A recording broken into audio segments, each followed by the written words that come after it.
Presidente da República está em Angola para participar do funeral de José Eduardo dos Santos amanhã. Famílias reassentadas no bairro de Mocossa, em Marraquém, sem hospital, energia nem transporte público. Mambas empatam com Malawi e deixam tudo em aberto para a qualificação ao CHAN 2023.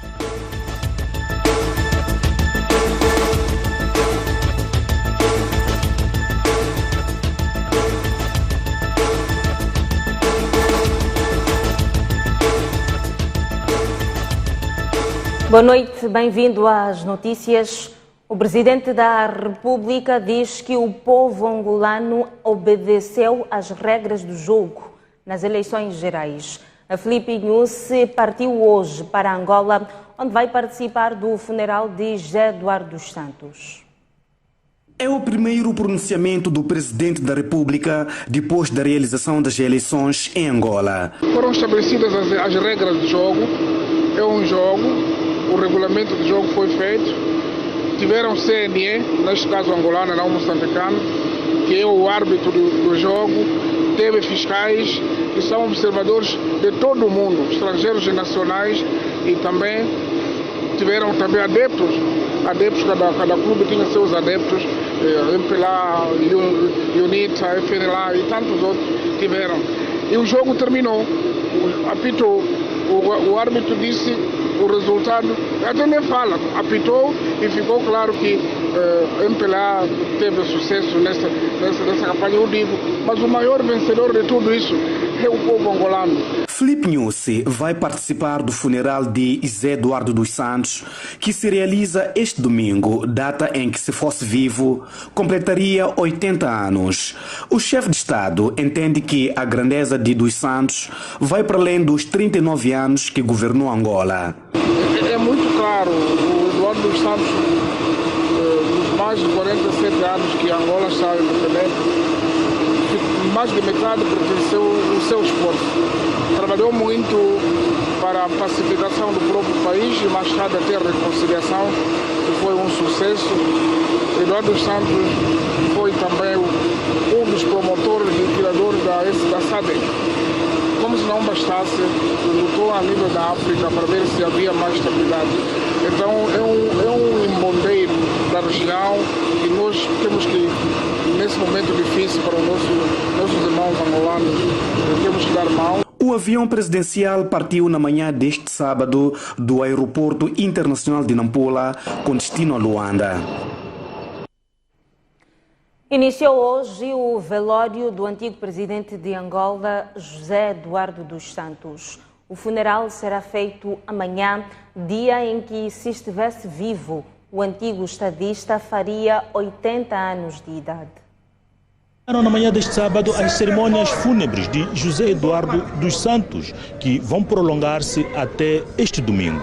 As cerimônias iniciaram com a retirada da urna contendo os restos mortais da sua residência no bairro da Miramar, que depois percorreu algumas das principais avenidas de Luanda, com destaque para a Marginal, onde diversas pessoas, a partir de diversos locais, foram acompanhando e se despedindo daquele que foi presidente de Angola durante 38 anos. Os restos mortais foram levados até a Praça da República, onde foram colocados em câmara ardente. A partir desse momento, diversas personalidades e também diversos ramos das Forças Armadas de Angola, assim como pessoas singulares, populares, puderam velar o corpo de José Eduardo dos Santos. Vivemos momentos muito difíceis até o alcance da paz, só isso é um grande ganho e que devemos, para honrar a sua memória, manter esta paz que foi conseguida com muito esforço. Estamos a enterrar um homem que durante 30 e tal anos dirigiu o país, militante desde a primeira hora, dirigiu a juventude do MPLA, é o nosso arquiteto da paz, presidente emérito do MPLA, portanto acho que está a ter a devida homenagem que por aquilo que ele fez Para mim e para muitos que estão aqui, na realidade, é um momento de tristeza. Presenciamos também a última morada, né? Acompanham a última morada do nosso ex-presidente da República,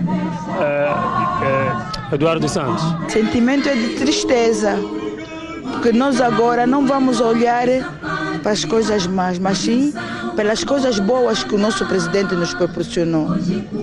Nós como os cristãos, devemos perdoar, nunca devemos condenar o próximo, porque quem somos nós para condenar? Quem nunca pecou, que atira a primeira pedra. Esta é uma atividade que deverá contar com a presença de diversos chefes de Estado da região e também do mundo. Estará aqui também o Presidente da República, Filipe Nyusi, que chega aqui a Luanda para poder participar desta cerimônia. A partir da Praça da República em Luanda, Francisco Mandlate e Pedro Amba, Press TV. Temos indicação de que o Presidente da República já se encontra em Angola, onde vai participar das exéquias do antigo Presidente de Angola, José Eduardo dos Santos. Ainda hoje, o chefe de Estado reuniu-se com o seu homólogo de Portugal, Marcelo Rebelo de Sousa. No final do encontro, a Filipe Nyusi anunciou a realização da Cimeira Moçambique-Portugal na próxima semana em Maputo. Uma notícia por acompanhar ainda no Jornal da Noite de hoje. Mais de 10 famílias vítimas de inundações vivem em condições precárias no bairro Maguanini C, na cidade de Maputo. O município sabe do problema e diz que ainda este ano as famílias serão reassentadas, mas sem indemnizações. Nem temos água, não temos nada, só ficamos só assim. Dormimos daquela maneira mesmo que cada qual, tinha que saber que vai se juntar com outro para esse saco. É um drama que se vive há quase 10 anos. Famílias foram retiradas nas zonas de inundações, na expectativa de o município trabalhar para encontrar locais seguros para reassentar essas famílias, mas até este momento as famílias ainda se encontram naquela zona. Enquanto o reassentamento não acontece, as dunas de Maguanini C servem de refúgio para 11 famílias. Casas construídas na base de chapas de zinco, caniço, sacos e até trapos são características deste lugar. É complicado, porque quando começa com temperatura você só fica com uma dor de cabeça, porque você não sabe o que vai ficar, o que vai ir. Me lembro de outra vez, cheguei aqui em casa que já não tem chapa ali em cima. Nas dunas de Maguanini C, as famílias são alargadas e as casas apertadas. Eu tenho os meus filhos, mas eu não vivo com meus filhos, porque não tenho para eu dormir. Eu tenho que levar os meus filhos, fui pedir em casa da minha sobrinha para viver lá. Mas nunca não estou a gostar, não gostei de levar meus filhos, deixar numa casa. Mas por causa desse sítio onde nós estamos, não é bom sítio. E como se não bastasse, assim que está a entrar o tempo de calor, cobra, esses formiga, mas esses maré café também. Os problemas não param por aí. A falta de corrente elétrica é uma realidade e as famílias são obrigadas a buscar alternativas. Outro compra solar, outro compra e lanterna. Porque nem todos podem. As famílias até tentam buscar uma solução conjunta, porém... Só que não podemos ter energia porque não nos merecia. Então deverão tirar os cabos, tiraram todos os cabos, fios, tudo tiraram daqui. Então quando vieram, dizem que não podemos ter energia. E o município explica-se. As famílias não têm energia porque não é uma zona que elas têm que construir casas definitivas, então não há necessidade de fazer contratos com a EDM, que são outros custos que eles vão gastar e podiam minimizar os custos para poder construir as casas deles no distrito de Maraguá. À margem deste problema está também a falta de água. Há 10 anos dependem da boa vontade da vizinhança. Então, de lá para cá, só água vivemos por pedir, porque antigamente estávamos ali naquele senhor dele. Ele cansou, nos ajudou, faz muitos anos que já ajudou, ele cansou, O vereador do Distrito Municipal Cambuquan, Rui Matus, garante que já existe um terreno para reassentar as famílias, mas ninguém será indemnizado. As famílias identificadas pelo município de Maputo, que devem ser reassentadas, vêm mesmo para o interior do distrito de Marraquene, concretamente no bairro Jimo Ocossa, onde neste momento decorre o processo de identificação e parcelamento dos talhões. O exemplo disso é este marco improvisado que está espetado no solo, o que dá a indicação de que os topógrafos estão cá a trabalhar para identificar as parcelas. As famílias estão sensibilizadas e têm recursos próprios para poder irem construir e erguer as suas novas casas no distrito de Marraquene. Claramente que o município está a trabalhar no sentido de apoiá-lo. Nas dunas de Maguanini-C, os moradores dizem-se deixados à própria sorte. Nós estamos a ver, parece que fomos esquecidos, porque ninguém que vem nos visitar aqui. E afirmam que o processo de atribuição de espaços aos afetados pelas inundações tem sido pouco claro, beneficiando alguns grupos em prejuízo de outros. Já temos ano a ano criança que vem aqui a estudar primeiro, agora está na oitava. Está a ver esses anos tudo isso aí. Estamos a pedir socorro. Crianças estão a crescer num sítio que não é educação. No bairro Jimo Ocossa falta quase tudo, particularmente aqui neste ponto onde nos encontramos, onde serão reassentadas as famílias. É preciso alocar infraestruturas básicas.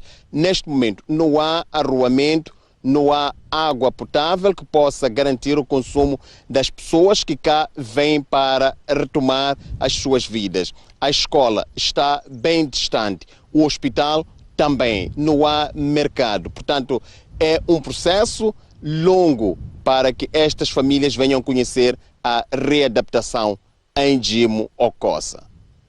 Hermenegildo Zibani, Abdul Manhissa, Amandio Borges, STV. Não há hospitais, energia, transporte público e nem escolas secundárias no bairro Jimo Ocossa, no distrito de Marraquene, onde algumas famílias da cidade de Maputo foram reassentadas. Os moradores do bairro sentem-se abandonados pela idilidade.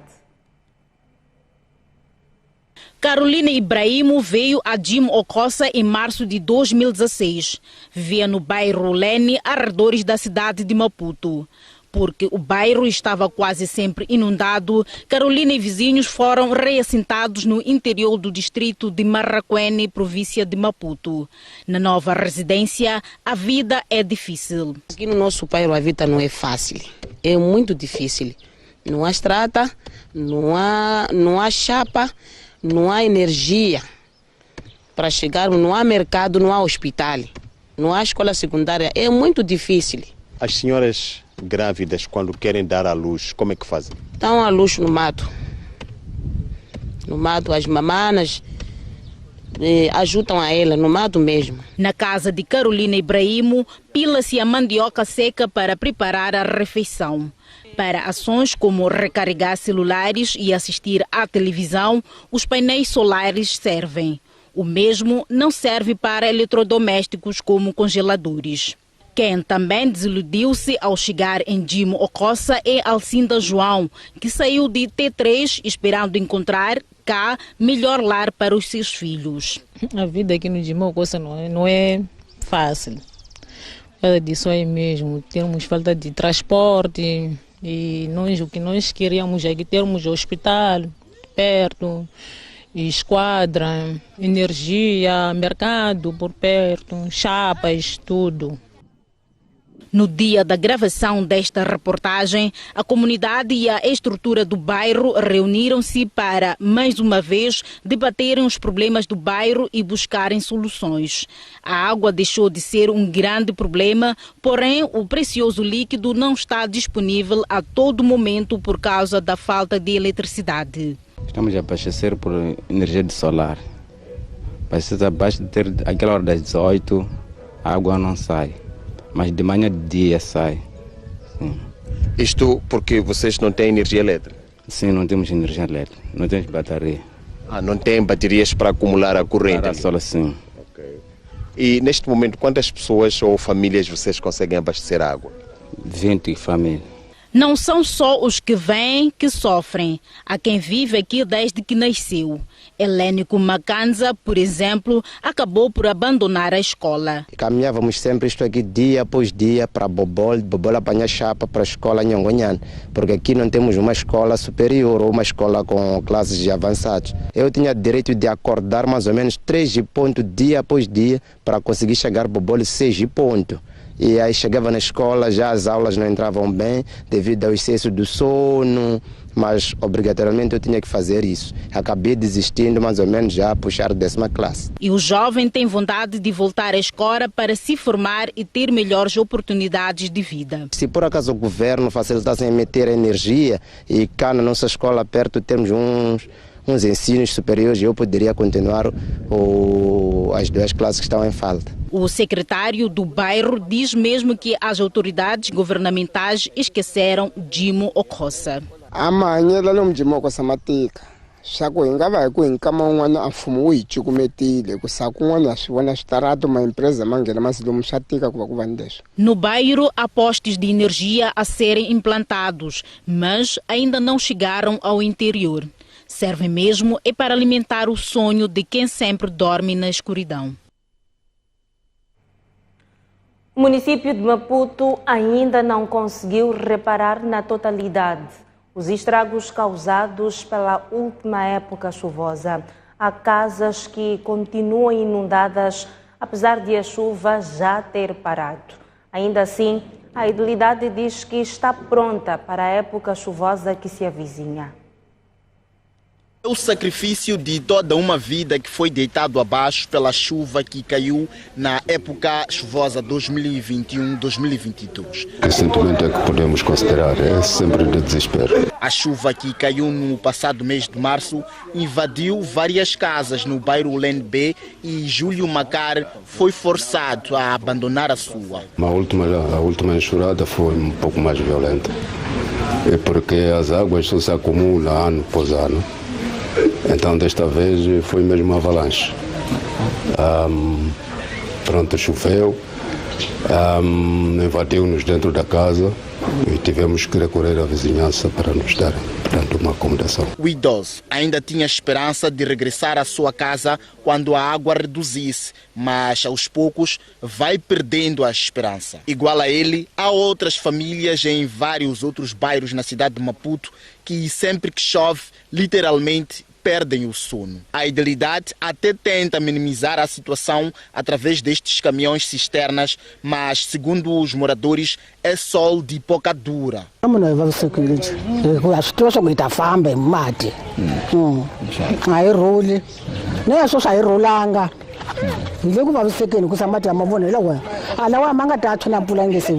O receio é inevitável, principalmente porque o início da época chuvosa 2022-2023 está próximo. A idilidade de Maputo não conseguiu evitar as inundações da época passada nem resolver o problema das perto de 12 mil pessoas afetadas, mas tirou a lição.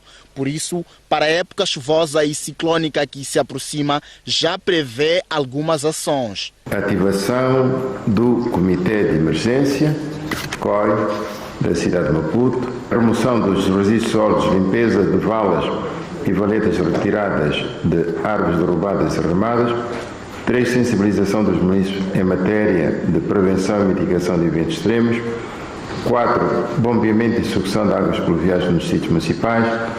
5. Monitoria diária do número de casos de doenças diarreicas, a fim de se identificar a tempo os sinais de surgimento de epidemia durante o período chuvoso, assistência humanitária durante a emergência. Enéas Comis falava esta semana durante a 17ª sessão ordinária da Assembleia Municipal de Maputo.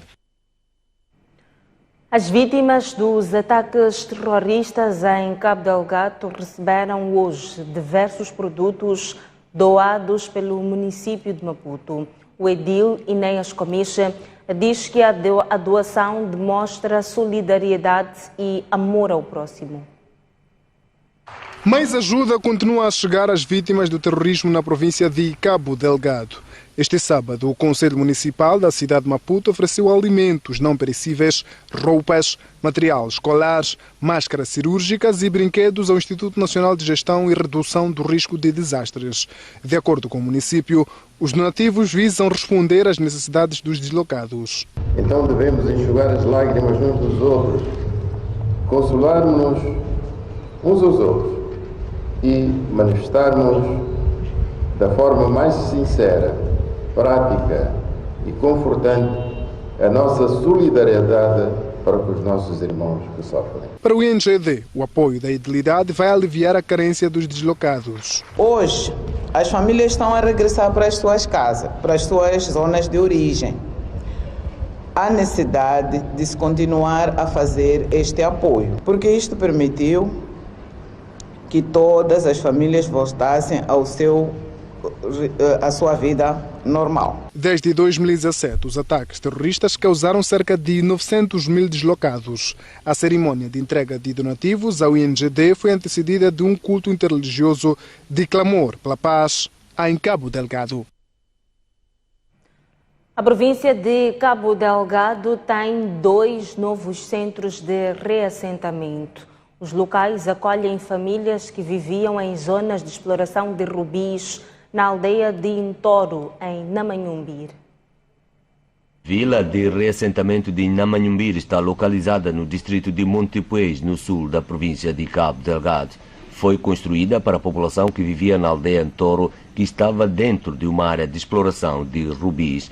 Além de 105 casas, a vila é composta por um centro de saúde, escola, secretaria do posto administrativo, sistema de abastecimento de água e energia elétrica, parque infantil e várias outras infraestruturas sociais. Começamos a trabalhar neste sonho a 1 de outubro de 2018. Talvez algumas pessoas se questionariam o porquê só agora, 4 anos depois, a aldeia de reassentamento é inaugurada. Para a Montepuez Group Mining, a resposta é simples. Porque criamos um reassentamento desafiante com o objetivo de garantir infraestruturas condignas e aqueles que lá atrás, quando obtivemos a licença de exploração do rubi de Namanhumbir, decidiram colaborar, que são estes que hoje de alguma forma recebem estas infraestruturas. A vila de reassentamento de Namanhumbir foi inaugurada pelo secretário de Estado na província numa cerimônia testemunhada pelos beneficiários e pela população das aldeias vizinhas. A vila deve evoluir para a categoria de cidade num futuro breve e jamais regredir ou se fazer em ruínas precocemente. Importante conceber projetos de reconstrução dos meios de vida com o aproveitamento integral das áreas de machambas, de tal modo que haja uma produtividade exemplares e outros projetos que possam gerar sustentabilidade agrária, incluindo a piscicultura. Além de casas e infraestruturas sociais, as famílias reassentadas receberam parcelas de terra para a abertura de machambas. Passam-se hoje 45 anos da criação da eletricidade de Moçambique. A empresa pública ofereceu um enxoval ao primeiro bebê que nasceu hoje no Hospital Central de Maputo. Celeste da Luz é o nome dado à primeira bebê que nasceu no dia em que a empresa Eletricidade de Moçambique celebra 45 anos de existência. O nome da minha mãe é Celeste. Ela já não está em vida. Com este nome, Sônia Matsin homenageia, por um lado, a sua mãe. Por outro, a EDM, por ter oferecido enxoval à recém-nascida. Fiquei muito feliz, não esperava mesmo de verdade. Por acaso, não tinha preparado a bacia, faltava bacia para o bebê. O nascimento da menina Celeste significa a concretização de um plano da mãe ter 3 filhos. Muita sorte mesmo. Estou a ver que a minha bebê vai crescer com sorte. Nos 2 bebês nunca tive essa surpresa grande. A EDM diz que o gesto faz parte das atividades programadas para assinalar os 45 anos da sua existência. A missão da EDM é gerar, transportar, distribuir e comercializar energia elétrica de qualidade e eliminar, portanto, a industrialização do país. A missão nobre de uma mãe é dar a luz e a vida a uma pessoa. Devido a essa analogia, nós decidimos, hoje que comemoramos os 45 anos da nossa existência, oferecer enxovais. Viemos fazer esse gesto aqui no Hospital Central, a nível portanto, central, mas também estamos a replicar o mesmo em todas as províncias e em 25 hospitais e postos de saúde. O gesto da empresa pública foi aplaudido pela maternidade do Hospital Central de Maputo. É uma gratidão imensa, principalmente para as nossas parturientes. São pessoas que precisam de apoio, em certo modo, e coadjuvado com a celebração dos 45 anos da EDM, significa uma luz que eles dão ao Hospital Central. A EDM foi criada no dia 27 de agosto de 1977, 2 anos depois da proclamação da independência nacional. Um dos seus objetivos é estabelecer e explorar o serviço público de produção, transporte e distribuição de energia elétrica. Há funcionários da EDM que se envolvem em casos de roubo de energia. Só no ano passado, 15 trabalhadores foram expulsos da empresa. A informação é do presidente do Conselho da Administração da EDM, Marcelino Alberto. A Eletricidade de Moçambique diz que, além de clientes, há funcionários envolvidos em roubo de energia e que já foram punidos. Fizemos um programa, tanto que não só olha para o cliente e ver o que o cliente faz para roubar energia, mas também olha dentro de casa. E nós conseguimos, portanto, identificar também colegas nossos que acabam também influenciando nesse processo de roubo de energia. Só no ano passado nós expulsamos cerca de 15 pessoas. E é um processo que está em curso, há processos que estão a ocorrer e nós queremos, de facto, desencorajar, portanto, essa atividade. Sobre os cerca de 50 milhões de dólares que algumas empresas públicas e privadas devem à EDM, Marcelino Alberto aponta avanços nas negociações. Temos, de facto, alguma dívida com instituições do governo e não só também instituições públicas. O que nós estamos a fazer é apelar e temos estado a fazer alguns memorandos de entendimento, portanto, que permite a essas empresas ou as instituições públicas pagarem, portanto, a dívida de forma gradual e temos estado a ter algum sucesso. Segundo o PCA da instituição, já foram eletrificados 317 postos dos 416 planificados até 2024. Já começou o processo de seleção dos projetos a serem financiados pelo segundo compacto do Millennium Challenge Account, que deverá ser avaliado em cerca de 300 milhões de dólares. Na área da agricultura, o projeto centrar-se-á nas reformas institucional e fiscal, visando a melhoria de ambiente de negócios, podendo permitir a atração de mais investidores para o desenvolvimento da Zambésia. Gino Timarulli, coordenador nacional do Gabinete do Compacto 2, referiu-se à conectividade rural com destaque para a área de estradas. Recebemos com bastante agrado a notícia veiculada sobre a questão da Estrada Nacional número 1, em que o Banco Mundial está disposto a financiar um dos troços que nós também estamos interessados e temos estado a fazer estudos sobre esse troço. Refiro-me a Chimoara-Nicodala, que é um troço bastante crítico na conectividade do país e que iremos trabalhar com o parceiro de modo a articularmos e com o Ministério das Obras Públicas, Habitação e Recursos Hídricos, que é a tutela, para que possamos em conjunto encontrar uma plataforma comum para que os esforços sejam complementares no sentido de ter a estrada o mais breve possível em bom estado. Também falou de mudanças climáticas.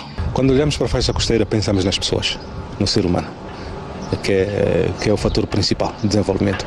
E nesse sentido, há oportunidades que nós achamos que possam existir para que a população que vive na faixa costeira possa beneficiar-se disso. Neste momento ainda não existe um pacote preliminar, mas poderia adiantar que daquilo que foram as propostas feitas pelos diversos parceiros que participaram no concurso, estaríamos a falar de uma faixa acima de 250 milhões de dólares, mas ainda é preliminar, porque precisamos ainda de também fechar o pacote do próprio compacto em si. Assinou-se o acordo. O segundo compacto poderá ser estimado em mais de 300 milhões de dólares para um período de 5 anos, 2024-2029. A assinatura do acordo entre os governos moçambicano e americano está marcado para julho de 2023.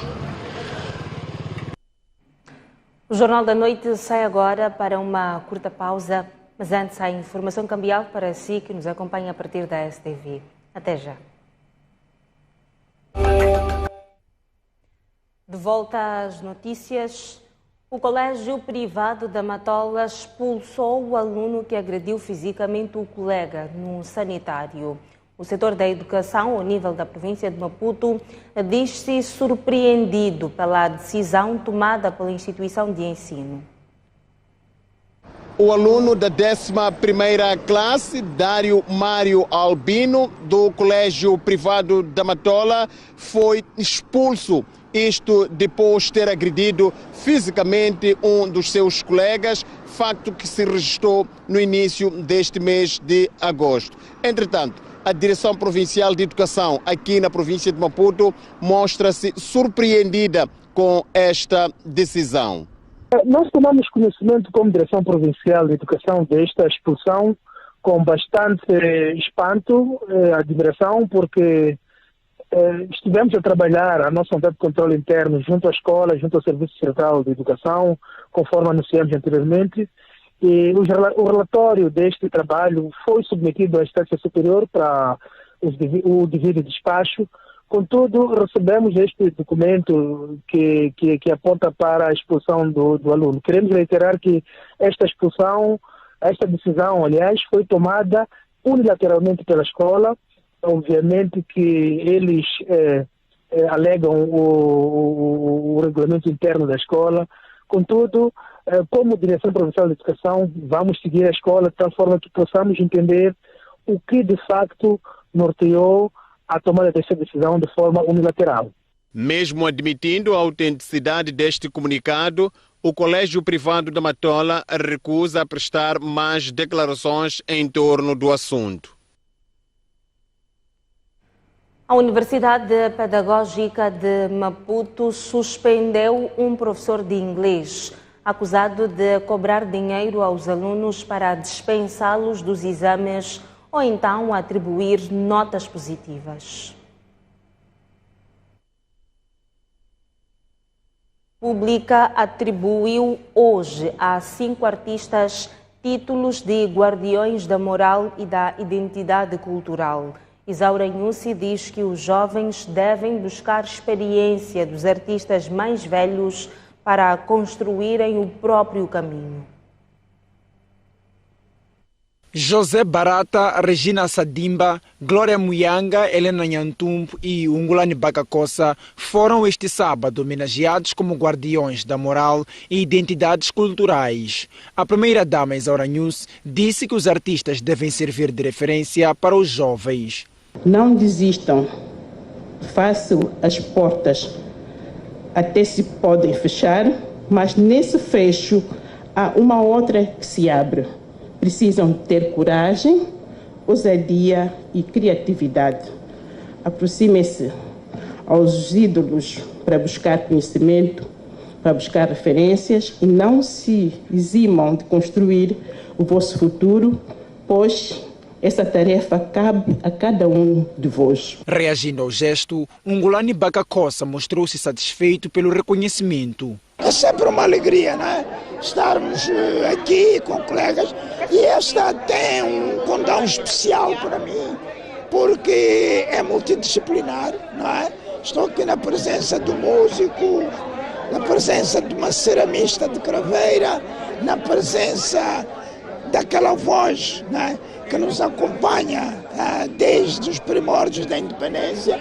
Quem igualmente manifestou satisfação é a locutora Glória Muyanga. Isso faz com que as pessoas tenham muito mais força, de facto, para continuar a fazer, transmitir os ensinamentos que nós temos e também reconhecer aquilo que outros mais novos também fazem e que possam se sentir naquela obrigação de que nós também teremos que copiar e fazer o mesmo. A sessão de homenagem aos artistas teve lugar no Conselho Municipal da cidade da Matola.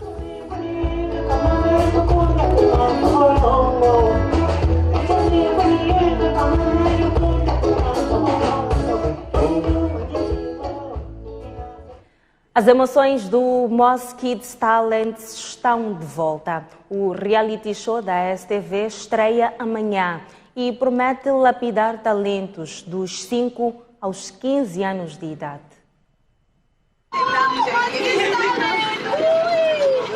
As noites de domingo não serão mais as mesmas. Concebido para as famílias moçambicanas, o programa de descoberta de talentos irá comover os telespectadores e mexer com muitas emoções.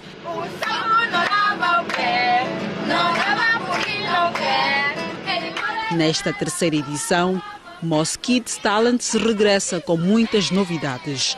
Além de um palco novo, a Arena 3D na Catembe, as crianças terão a oportunidade de aprender de artistas já afirmados. A mensagem que nós estamos a transmitir para a sociedade é que é preciso investir na cultura, que é preciso investir nas artes, que elas são uma mais-valia para o aprendizado, para outras capacidades cognitivas até das crianças, a evolução das crianças.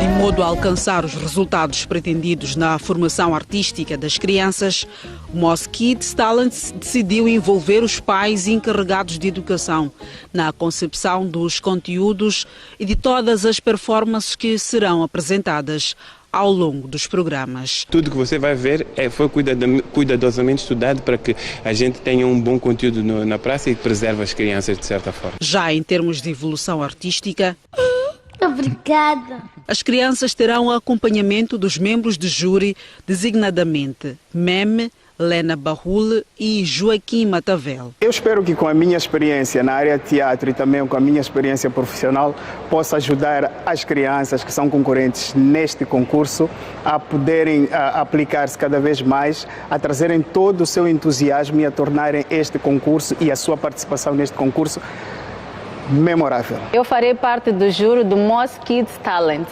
Espero dar o meu contributo e que seja um sucesso. Nesta terceira edição, o Moss Kids Talents tem 3 categorias: música, dança e teatro.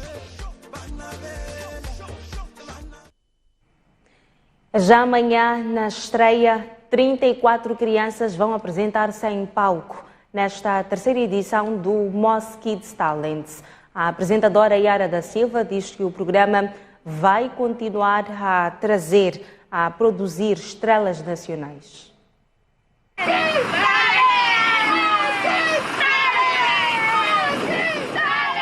Cerca de 150 crianças aderiram ao casting da terceira edição do Moss Kids Talents. A Arena 3D, na Catembe, os menores estiveram sempre acompanhados pelos encarregados de educação, que inclusive estiveram expectantes. Nesta edição temos uma plateia especial que é repleta de pais, de irmãos, a família toda está presente e ver esta emoção, porque muitas vezes nós não vemos só as crianças nervosas, os pais também ficam super nervosos, super emocionados e ansiosos. Eu posso até chorar. Eu posso até sofrer. Entre as 150 crianças que se candidataram à terceira edição do Moss Kids Talents, foram apuradas 34 entre as categorias de música, dança e teatro. Ir vender esse amendoim, não quero barulho. Eu não quero barulho. Como que você ministra vender amendoim? A propósito de música, nesta terceira edição do programa, as crianças serão desafiadas a dar voos mais altos.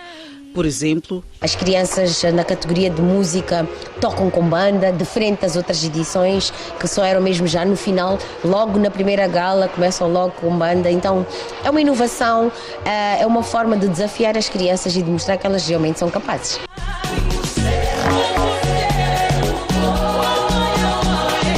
Por isso mesmo, a apresentadora do Moss Kids garante que o programa vai continuar a promover talentos, até porque é de pequeno que se torce o pepino. Todas as crianças que participam em todos os reality shows feitos aqui no nosso canal tornam-se estrelas, né? Temos várias estrelas de vários reality shows que saíram daqui do nosso canal, então vale a pena porque para além delas estarem a fazer aquilo que gostam, aprendem bastante com os professores que são os júris também. E para que talentos deste quilate sejam conhecidos, ao longo de 10 galas, a STV irá levar ao palco futuros artistas nacionais. A gala de estreia é já este domingo, às 18 horas.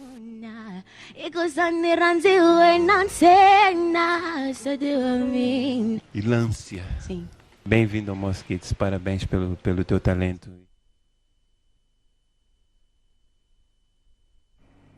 Moss Kids Talents estreia amanhã na STV.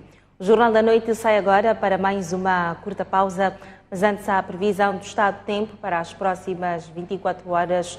Começamos pelo sul, a capital Maputo vai registrar uma máxima de 29 e uma mínima de 13. Seguimos a Xai-Xai, continuação de céu limpo, uma máxima de 28, uma mínima de 15. Inhambana, 30 de máxima e 17 de mínima.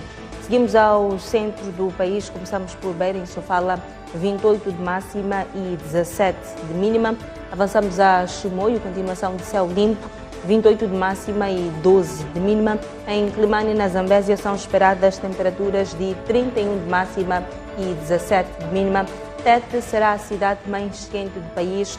O termômetro aponta para 35 de máxima e 19 de mínima. Seguimos agora ao norte do país, começamos por Nampula, província com o mesmo nome, uma máxima de 30 e uma mínima de 14. Lixinga, 23 de máxima e 6 de mínima. Pemba, em Cabo Delgado, 27 de máxima e 16 de mínima. Até já.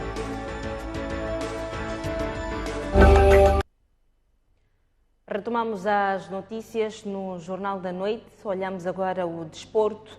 Os Mambas empataram hoje com o Malawi a 1-1 no jogo da primeira mão da última eliminatória de acesso ao CHAN interno. A seleção nacional esteve em vantagem com o golo de Nelson, mas depois permitiu o empate. Ainda no desporto internacional, o basquetebolista moçambicano Kendall Manuel deixa de jogar aos 24 anos de idade. O basquetebolista, que atuava na França, era uma das grandes esperanças do basquetebol moçambicano. No desporto internacional, o Chelsea recebeu e venceu o Leicester por 2-1 em jogo da quarta jornada da Premier League. Foi o regresso às vitórias dos londrinos depois do empate e uma derrota nas rondas anteriores. Fora de portas, uma espiã russa infiltrou-se na base da NATO, na Itália, durante muitos anos. A mulher conseguiu entrar nos círculos de personalidades de Nápoles e dos funcionários de base da NATO e da frota dos Estados Unidos. Entretanto, até aqui não se sabe do seu paradeiro. Maria Rivera é o nome da espiã russa que esteve infiltrada nas bases da NATO na Itália durante vários anos. Rivera foi descoberta numa investigação que durou mais de 10 anos, segundo avança a imprensa internacional. A investigação descreve a mulher como uma cosmopolita e autoconfiante de 30 e poucos anos que fala 6 idiomas. Conseguiu entrar nos círculos de personalidades de Nápoles e dos funcionários da base da NATO e da 6ª Frota dos Estados Unidos. Durante esta estadia na Itália, Maria Rivera usou 3 passaportes russos, todos com números semelhantes aos dos agentes secretos de Moscovo.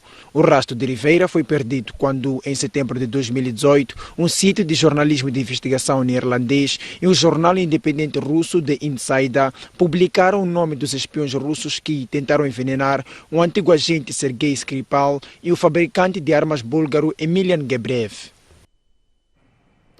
A França e a Argélia reativaram as relações bilaterais depois de meses de crise diplomática. Para selar a retoma da cooperação, os presidentes dos dois países vão assinar uma declaração conjunta de parceria renovada, concreta e ambiciosa.